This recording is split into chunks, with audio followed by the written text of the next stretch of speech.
It is list season in sports, but it's also been list season since about March 11th in sports because, first there was no sports. Now there are no sports that none of y'all care about. And while I'm out here watching trash SmackDown, which we'll get into, watching the Bundesliga, watching golf, getting all the NASCAR that I can, the fights that I can, I'm also gearing up for college football season because it looks like not only are we going to have a season, but we have some places where they expect to have full houses. Now, Oklahoma State has said, hey, we expect to be able to help to welcome all of our fans to Stillwater, to which I'm going, yo, man, Bedlam ain't in Stillwater this year, so there's no chance of you getting a full house for any of your football games. I said what I said. That said, number 25, Iowa, is where the Athlon Sports rankings start. I think the preseason rankings here are always kind of fun. The Hawkeyes are in that top 25 because, well, good luck betting against Kirk Ferentz. Plus, they've been able to get back to football just a little bit sooner than most. But they lost A.J. Epinesa. They lost Nate Stanley. They lost Tristan Wirfs. Look, I understand how, a 10-win season, a bowl victory over USC's dead body and the Holiday Bowl might have you feeling some kind of way, Hawkeye fans, but I think you're going to take a step back this week. I'm not sure about 25. Vitek, number 24, the Fighting Fuentes. He of Tulsa Union, but the reason I like them is they return 19 starters, and they add the best player for Rutgers last year in Raheem Blackshear, who was running back, and one of the best players for Kansas last year in Khalil Herbert, who transferred in. So their backfield is going to be pretty doggone good, which is great because they weren't great at quarterback, and they're going to go into their first year without Bud Foster as defensive coordinator. So we'll just see what that looks like. Number 23, they got Boise State with Hank Bachmeier coming back. Look, if he's able to stay injury-free, I like them, but I like him even more with Jack Sears arriving this summer via the transfer portal, and they get to have George Alani back, right? 1,220 yards and then 10 touchdowns from scrimmage as a true freshman. Boise State is a handful, and they promise to be a handful once again in Mountain West. Central Florida, the Fighting Josh Heupels. Look, they might get something out of Mackenzie Milton, but if they don't, Dylan Gabriel is plenty capable. 3,653 yards passing, 29 touchdowns, and it felt like that team was going to take a step back when Heupel got the job, when Heupel just came in and said, hey, I'm here to just try to keep the train moving. I'm trying to keep doing what it is y'all do well, and that's all they've been doing. Aside from losing to a 4-8 TU football team last year, they were pretty doggone good, which is the quality win for the University of Tulsa last year. Number 21, another American team, Luke Fickell, Cincinnati Bearcats. I like the Bearcats because with back-to-back 11-win seasons, they still managed to keep their staff mostly intact. And Marcus Freeman is the rising star in college football on the defensive side. Like, I keep waiting to find out which Power 5 team is going to make him a coordinator or a head coach. He's a young, dynamic man, 32 years old, played at Ohio State, played for a little bit in the NFL linebacker, looks the part, loves to recruit, and his defense is the hallmark of everything that they do well up there at Cincinnati. Number 20, Minnesota. Tanner Morgan coming off of a ridiculously great year. Gets Rashad Bateman back. That quarterback-wide receiver combo might be one of the best in the country. PJ Fleck's Gophers are a put-up-or-shut-up year after coming off of a win against Auburn in the Outback Bowl. They got it right that time. We'll see if they have enough to come back with losing Antoine Winfield Jr. to the NFL and whether or not the defense is going to be good. They also lose their offensive coordinator in Kirk Soraka to, yes, Penn State, who we'll get to in a little bit. USC at number 19. I'm not sure about this because I like Keaton Slovis. 3,500 yards passed, 30 touchdowns in 12 games last year in Graham Harrell's air raid. I really love getting Brew McCoy healthy, right? And I really enjoy Todd Orlando's blitz now, blitz later defense with Chris Steele as one of his lockdown cornerbacks. They've been recruiting at a very high level. If you check the rankings as of today, USC is sitting number 6 with about 6 months left to earn his signing period. Mike Bone is trying to show that he liked Clay Helton by keeping him in his job, but Clay Helton's been on the hot seat for 10 years, or it seems like that, but it's been at least 2 years. So at 19, I'm not sure about it, especially knowing that they get Bama to start the season. So good luck to you. Plus, that's Oregon's conference until further notice. Number 18, North Carolina. Mac Brown's first year at Chapel Hill was, well, awesome. Sam Howell was the best true freshman quarterback in the country last year and put up Trevor Lawrence-style numbers and then actually exceeded him. 38 passing touchdowns for him as a true freshman, 3,800 yards passing. A lot of people did not realize just how good Sam Howell was in Phil Longo's offense. I expect them to challenge Clemson in the ACC this year, but perhaps they'll fall short as they did last year. Just a 2-point conversion away from beating a team that played for a national championship.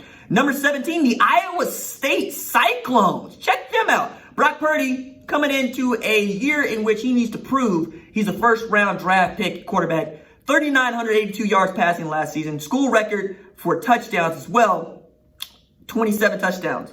So school record passing yards this season, school record for touchdowns in a season. He's a sharp kid, he's a cocky kid, but they need him to be good with Breece Hall and John Haycock's defense. They ought to challenge once again in the Big 12. But just ahead of them is Texas. Sam Ehlinger is going to have to get in sync with Mike Yurcich quick, fast, and in a hurry. Chris Ash is going to have to remodel the defense from a 3-3-5 to a 4-2-5 that plays a bunch of match quarters. They're talented enough to do stuff, and if Ehlinger can improve on his passing, going 3,600 yards for 32 touchdowns for 10 picks last year, let's say that number gets closer to 35-7 with 4,000 yards through the air, Texas back in the Big 12 championship game, ostensibly facing Oklahoma, who we'll get to in a little bit. Michigan. Jim Harbaugh talking all kinds of noise, talking about being on the verge of national championships, lying to everybody.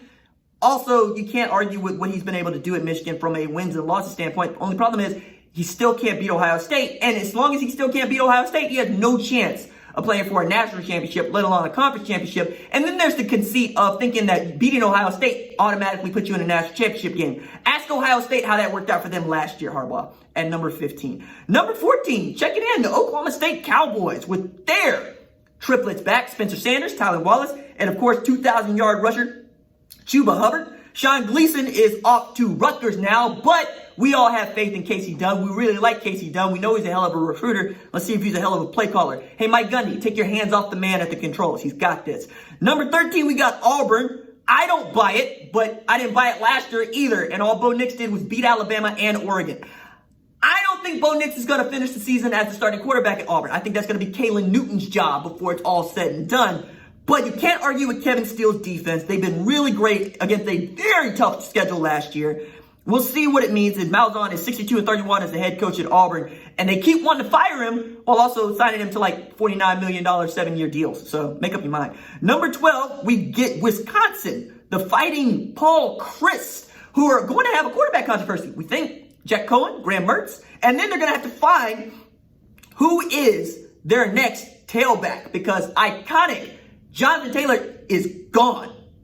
So you need to find out who is the next dude to inherit the mantle of the workhorse in college football, because that's what that position has been in Wisconsin. Melvin Gordon, Jonathan Taylor, all the way back to Ron Dane, James White mixed in there, Monty Ball mixed in there. We know what it is, Wisconsin. They run the ball, they play defense. Jim Leonard's defense is stout.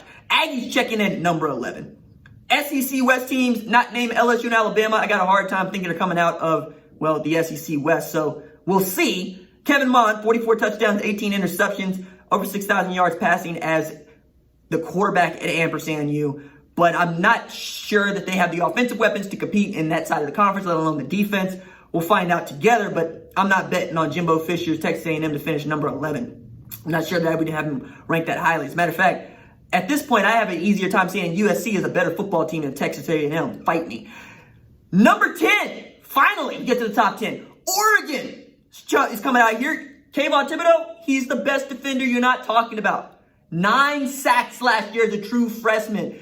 Tremendous get off. He is a modern speed defensive end. We know that Justin Herbert is gone, but Anthony Brown or Tyler Shuff are going to have the option to be the starter. Anthony Brown grad transfer from Boston. Tyler Shuff, been the heir apparent for some time. And they get 1,000-yard rusher CJ Verdell back, but that defense is doggone stout, man. We'll see what Joe Moorhead is able to do with the offense, because last time he was just an offensive coordinator at Penn State, they were pretty doggone good. Then at number 9, Notre Dame. Put up or shut up year for Brian Kelly. I know that there are lots of people that really love Ian Book, especially since he took over from Brandon Wimbush a couple of years ago. He's been outstanding as a starter, but then you make the argument against good football teams, they get rolled up. Georgia rolled them up. Clemson in the semifinal of the college football playoff 2 years ago, rolled them up. They get Clemson in November this year as a part of the, open merits that they have with the ACC and their five-game schedule inside the ACC. So we'll see if he can actually overcome what is one of the best defenses in the country in Brent Venables' Clemson Tigers. LSU checking in at number 8. Ed Orgeron squad loses 14 dudes to the NFL. 13 of them were, high-quality draft picks, and, one of them was the number 1 overall draft pick. They make a more... LSU draft prospects combined for $124 million in slot value. That's how much money they took away from the NFL just by, getting drafted. And that's before you think about Joe Brady leaving to go be the mastermind for Matt Rule and see if he can help the Carolina Panthers get where they want to go. Losing Dave Aranda, I think, is a big deal, but apparently there are many folks in Baton Rouge that have all sorts of faith in Bo Pelini and his 4-3 scheme. For me, it's about what does Jacoby Stevens do? What does Marcel Brooks do? Are you going to be able to cover people up with somebody other than Derek Stingley Jr.? I'm very fond of Elias Ricks, so I hope that he gets a shot out there. We'll see. Number 7, Georgia. Might be a little too far down for me, actually. Georgia's got store-brand Cam Newton, Jamie Newman. They got JT Daniels. They got Carson Beck, Dwan Mathis, and Stetson Bennett. He gets to wear a jersey, so that's good for him. They also have the deepest running back field, I think, in college football. Zamir White, Dajan Edwards, Kenny McIntosh, Kendall Milton, and James Cook, who's the all-purpose do-everything for them. George Pickens is going to lead the wide receiving corps, but they're going to be soft there. They need some experience. They need to be able to show that they can score a bunch of points with Todd Monken as the offensive coordinator. Kirby Smart, Dan Lannon are going to get it going on that defense. They've had 2 Jim Thorpe Award finalists in 2 years, including a winner, DeAndre Baker. I think they're going to come out of the SEC East, challenge Alabama. Alabama's going to beat them. Alabama's going to win the national championship, but that's just me. Florida at number 6 here. Look, Florida's been right there. You take a look at their schedule last year. They took an L to LSU, who won a national championship. They took an L to Georgia, who played in the SEC championship game and won the Sugar Bowl. That's it. They rolled up Virginia in the Orange Bowl. They just got to get past, like it's easy, get past Georgia. And then whoever comes out of the SEC West, Kyle Trask is going to go into this year where he's really got to make Dan Mullen look good, who's 21-5, but also is the first coach in like 30 years to lose to Kentucky. So we'll see how that goes. At number 5, we get to Penn State. All right, I'm not real sold on what they're going to do. Mike Parsons is a monster. Outside of that, I really love Noah Cain because I personally know Noah Cain, and I think he's going to be a great running back for them. But Parsons is a show.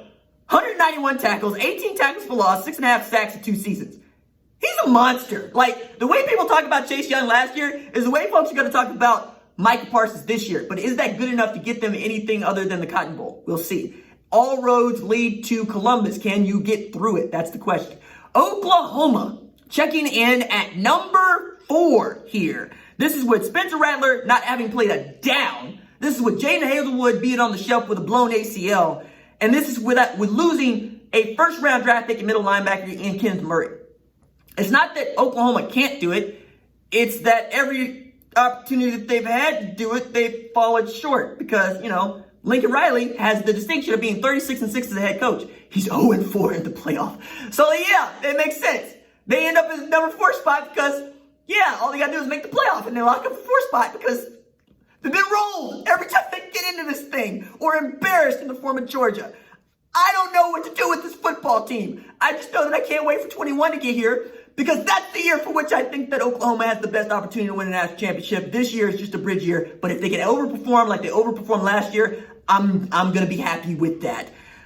Ohio State checking in at number 3 in a year in which I think they can win the national championship and should. Justin Fields comes back. Trey Sermon gets the same amount of touches as J.K. Dobbins. He will be just as effective.